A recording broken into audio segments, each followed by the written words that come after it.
وہ party decide کرے گی. جب وہ کہیں گے کہ نکلنے جا کے اڈیالہ کھڑے ہونے تو اڈیالہ ہمیں اندر بند کر دے, ہمیں کوئی مسئلہ نہیں ہے. جب ہمارا لیڈر اندر ہے تو آپ کے سامنے ہم باہر گرمی میں کھڑے ہوئے ہیں نا, یہ ہمیں نہیں اندر جانے دیتے, دھکے مارتے ہیں. تو کیا ہم بھاگ گئے ہیں یہاں سے؟ یہ نہ گرمی ہمیں کچھ کہتی ہے نہ ہمیں سردی کچھ کہتی ہے. انشاءاللہ ہمیں کھڑے ہونا سکھایا ہمارے لیڈر نے, ہمیں بڑی اچھی ٹریننگ کی ہوئی ہے. ابھی ہم ان سے بات کرتے ہیں نا, یہ پولیس والوں کو بھی کہتے ہیں کہ ہمیں اندر جانا ہے, وہ کہتے ہیں اوپر سے آرڈر آیا. اب ہم اوپر دیکھتے ہیں تو کچھ نظر نہیں آتا.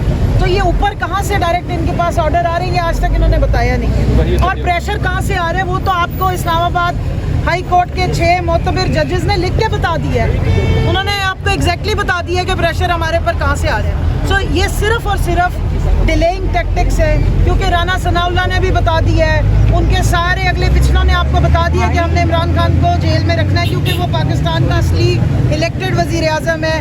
فارم 45 والوں کا وہ مین امین ہے, اس کو پاکستان کی عوام نے مینڈیٹ دیا ہے.